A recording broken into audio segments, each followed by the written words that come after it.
हारे का सहारा। राजस्थान की पावन धरती, जहां रेत की हर कण में इतिहास की गूंज सुनाई देती है, उसी भूमि पर स्थित है एक ऐसा मंदिर जो न केवल आस्था का केंद्र है बल्कि रहस्यों और चमत्कारों का भंडार भी है। सीकर जिले में स्थित खाटू श्याम मंदिर। आपने खाटू श्याम के नाम के बारे में अवश्य सुना होगा। उन्हें हारे का सहारा कहा जाता है और तीन बांधारी के रूप में पूजा जाता है।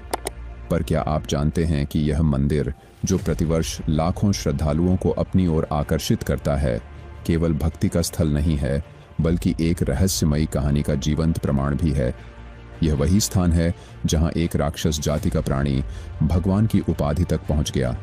एक ऐसी कथा जो आपके रोंगटे खड़े कर देगी। आज हम आपको खाटू श्याम मंदिर की एक ऐसी अनसुनी यात्रा पर ले जाने वाले हैं जहां हर कदम पर एक चमत्कार, हर दीवार पर एक कथा और हर कोने में एक रहस्य छिपा हुआ है। शायद आपने यह नहीं सुना होगा कि खाटू श्याम मंदिर की नींव एक ऐसी कहानी पर टिकी है जो महाभारत काल से जुड़ी हुई है। यह मंदिर केवल पत्थरों से बनी एक रचना नहीं है, बल्कि यह भीष्म पितामह के वचन, एक वीर योद्धा की आत्मत्याग और श्री कृष्ण के आशीर्वाद का साक्षात प्रतीक है। लेकिन यह मंदिर केवल इस पौराणिक कथा से ही अद्भुत नहीं बनता। इसकी भव्यता और रहस्यमय घटनाएं इसे और अधिक अलौकिक बनाती हैं। मंदिर के गर्भगृह में स्थापित श्याम बाबा की प्रतिमा एक ऐसे कुएं से प्राप्त हुई थी जिसे आज श्याम कुंड कहा जाता है। इस कुंड के जल को अमृत तुल्य माना जाता है और मान्यता है कि इसका स्पर्श मात्र भी व्यक्ति के समस्त पापों का नाश कर देता है। लेकिन इस कुंड में पानी कहां से आता है, इसके बारे में कोई नहीं जानता। मंदिर में एक और अद्भुत परंपरा निभाई जाती है। यहाँ पर एक खास तरह का निशान चढ़ाया जाता है। ये कोई साधारण प्रतीक नहीं, बल्कि श्रद्धा, नियम और संयम का प्रतीक है। कहा जाता है कि जो भी भक्त यह निशान पूरे नियम और भक्तिभाव से चढ़ाता है, उसकी हर मनोकामना पूर्ण होती है। यहाँ तक कि कई भक्तों के अनुभव इस बात की गवाही देते हैं कि जिन इच्छाओं को उन्होंने वर्षों तक मन में संजोया, वे खाटू श्याम के दरबार में निशान चढ़ाने के बाद पूर्ण हुई। परंतु सवाल यह उठता है, क्या यह मात्र विश्वास है या इसके पीछे भी कोई अज्ञात शक्ति है? खाटू श्याम मंदिर का सबसे चौंकाने वाला रहस्य एक शिवलिंग से जुड़ा है, जो मंदिर से कुछ दूरी पर स्थित है। कहा जाता है कि जब मुगल शासक औरंगजेब ने इस शिवलिंग को नष्ट करने का प्रयास किया, तब जन हिंडनी नदी किनारे पहुंच गए थे, जहां पर विदुर द्वारा भेजी गई एक नौका में सवार होकर वे नदी के उस पार पहुंच गए। नदी पार पहुंचने के बाद वह सभी एक जंगल में पहुंचे।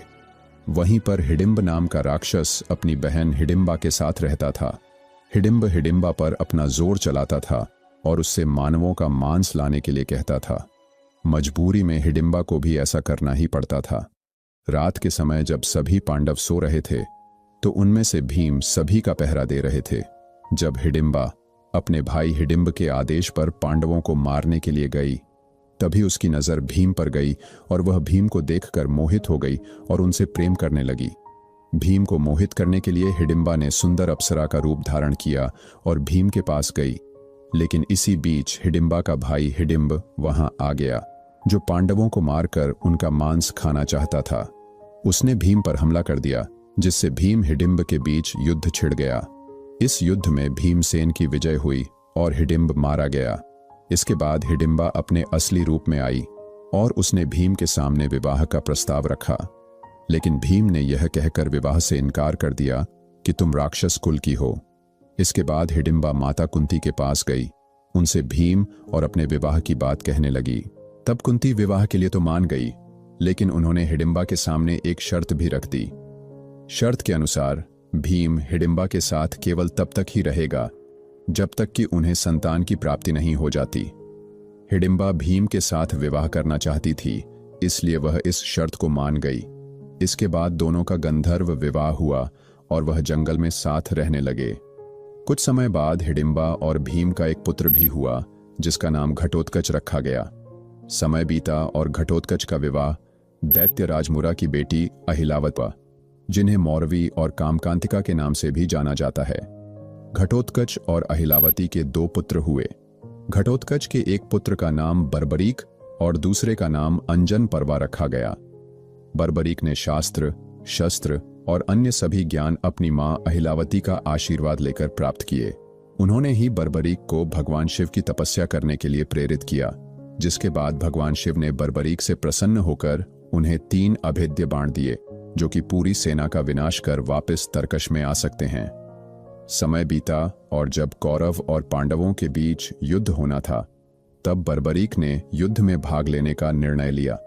अब वैसे तो देखा जाए, बर्बरीक को पांडवों की तरफ से ही लड़ना था, लेकिन इसी बीच उनका एक वचन था जो उन्होंने अपनी मां से लिया था कि वे हमेशा हारे की तरफ से ही लड़ेंगे। उनका यह वचन ही आगे चलकर हारे का सहारा नाम की नींव बना। भगवान श्री कृष्ण युद्ध का परिणाम जानते थे और उन्हें डर था कि कहीं पांडवों के लिए उल्टा न पड़ जाए। अतः उन्होंने ब्राह्मण का वेश धारण कर बर्बरीक का मार्ग रोककर उनसे पूछा कि आप कहां प्रस्थान कर रहे हैं। बर्बरीक ने अपना ध्येय बताया कि वह कुरुक्षेत्र जाकर अपना कर्तव्य निर्वाह करेंगे, और इस पर ब्राह्मण रूप में श्री कृष्ण ने उन्हें अपना कौशल दिखाने को कहा। बर्बरीक ने एक ही तीर से पेड़ के सभी पत्तों को भेद दिया, सिवाय एक पत्ते के जो श्री कृष्ण ने अपने पैरों के नीचे दबा दिया था। बर्बरीक ने ब्राह्मण रूपी श्री कृष्ण से प्रार्थना की कि वह अपना पैर पत्ते के ऊपर से हटाए, वरन आपका पैर घायल हो सकता है। श्री कृष्ण ने अपना पैर हटा लिया व बर्बरीक से एक वरदान मांगा। बर्बरीक ने कहा, हे यजमान, आप जो चाहे मांग सकते हैं, मैं वचन का पूर्ण पालन करूंगा। ब्राह्मण रूपी श्री कृष्ण ने शीश दान मांगा। यह सुनकर बर्बरीक तनिक भी विचलित नहीं हुए, परंतु उन्होंने श्री कृष्ण को अपने वास्तविक रूप में दर्शन देने की बात की, क्योंकि कोई भी साधारण व्यक्ति यह दान नहीं मांग सकता। तब श्री कृष्ण अपने वास्तविक रूप में प्रकट हुए। उन्होंने महाबली, त्यागी, तपस्वी वीर बर्बरीक का मस्तक रणचंडिका को भेंट करने के लिए मांगा और साथ ही वरदान दिया कि कल युग में तुम मेरे नाम से जाने जाओगे। मेरी ही शक्ति तुम में निहित होगी। देवगण तुम्हारे मस्तक की पूजा करेंगे। जब तक यह पृथ्वी, नक्षत्र, चंद्रमा तथा सूर्य रहेंगे, तब तक तुम लोगों के द्वारा मेरे श्री श्याम रूप में पूजनीय रहोगे। मस्तक को अमृत से सींचा और अजर अमर कर दिया। मस्तक ने संपूर्ण महाभारत का युद्ध देखा एवं युद्ध के निर्णायक भी रहे। युद्ध के बाद महाबली बर्बरीक कृष्ण